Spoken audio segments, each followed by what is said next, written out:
Bonjour à tous et à toutes, donc je profite du soleil de fin de journée qui reste, en espérant que le soleil continue à rester dans les prochains jours, ce serait plutôt bien, car c'est vrai qu'on l'attendait tous. Donc, sinon je suis pas là pour vous parler de la pluie et du beau temps, mais pour vous parler d'un nouveau roman, car on est là pour ça. Donc le livre que je vous présente, c'est Les Ailes d'Alexandre, tome 4, Sarah Anne, d'Anne Robillard, aussi sur Michel Lafon. Et au Québec, il est édité chez les éditions Guy Saint-Jean.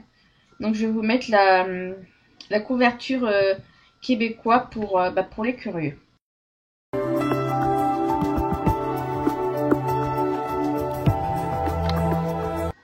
Donc c'est vrai que les deux couvertures sont absolument très belles.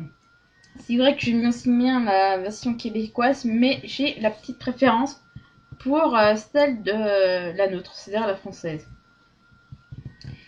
C'est vrai que là dans l'histoire on est au tome 4. C'est vrai que je m'attendais pas du tout qu'il y ait avoir un tome 4. Mais c'est vraiment intéressant de continuer à suivre les aventures de la petite Alexandre. Mais là, on sort un peu du domaine du cercle familial des Kalinowski, de s'intéresser à un de leurs proches en particulier. Parce que c'est vrai que depuis le tome 3, cette personne vit des choses un peu extraordinaires, pas extraordinaires, un peu bizarres, pour nous simples mortels que nous sommes. Donc elle croit que ces choses-là n'ont pas vraiment arrangé ces situations. Et vis-à-vis de la personne en qui ça se passe, on va dire sa vie a été chamboulée vraiment de A à Z. Et c'est vrai que ça fait un peu peur.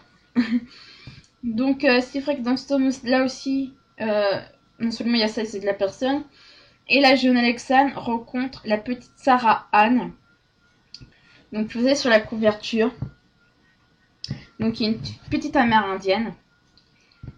Et puis au moment où Alexandre va rencontrer cette fille, les ennuis vont vraiment commencer. Et c'est vrai qu'on sent que tout va mal. On est dans cette sensation de peur que j'ai eue quasiment tout au long du roman.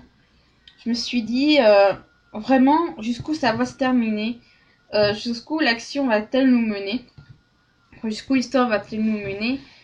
Et moi je dis à la base c'était vraiment un roman super. On est vraiment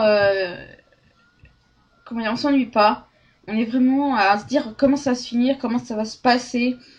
Est-ce que les choses vont pas s'aggraver ou est-ce qu'elles vont aller mieux? C'est vraiment une chose que je me suis demandé. Parce que pour la simple et bonne raison, c'est qu'il y a vraiment, comme j'ai dit tout à l'heure, cette sensation de peur.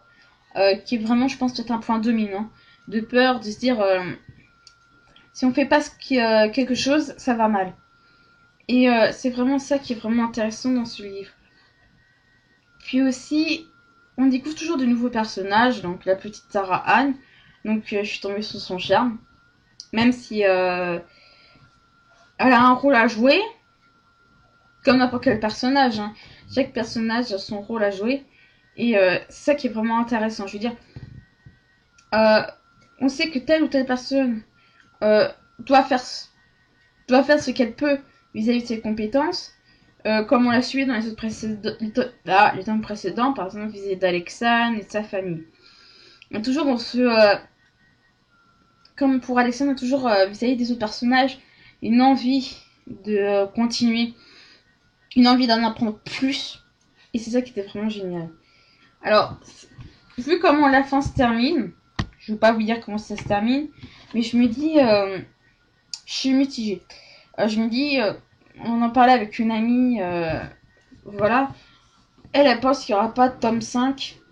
Moi, je suis mitigée, parce que vu comment ça se termine, moi, je veux dire, je m'attendais tout sauf à ça qu'en fin, et il y a vraiment une question, hein, comment ça se termine.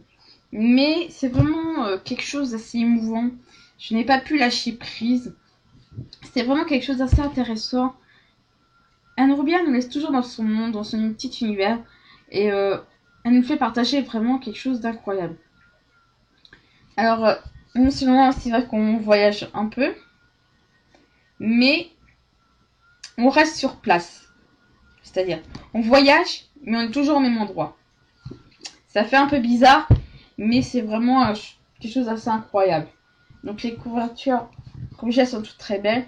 Et là, c'est vrai que les tons de couleurs, enfin les teintes de couleurs choisies, nous dit vraiment, peut nous laisser présager aussi bien du bon que du mauvais. Donc c'est vrai que je vais pas vous en dire plus parce que j'ai peur de trop vous spoiler par la suite, sauf si c'est déjà trop fait. Si bon, donc si vous trouvez que j'ai trop spoilé, dites-le en dessous. Voilà. Donc c'est tout ce que je vais vous dire pour ce roman. Donc c'est Les Ailes d'Alexandre, tome 4, Sarah, d'Anne Robière, aux éditions Michel Lafon. Donc je sais pas si ça se voit trop, mais Les Ailes d'Alexandre, le titre là, il est vachement en relief, vraiment en relief, tout comme la plume. Et Sarah et Anne Robière, c'est un tout petit relief moins léger que le titre. Donc si vous voulez plus d'infos, que ce soit sur ce tome-ci, parce que je peux pas vous spoiler, hein, mais que ce soit aussi pour des infos pour d'autres tomes, vous pouvez soit visiter mon blog, ou me poser des questions via le Facebook du blog, donc vous avez toutes les adresses en dessous, si nécessaire. Donc voilà, ce sera tout donc pour aujourd'hui. Je vous laisse avec le soleil qui est en train de partir. Et bonne lecture à vous tous.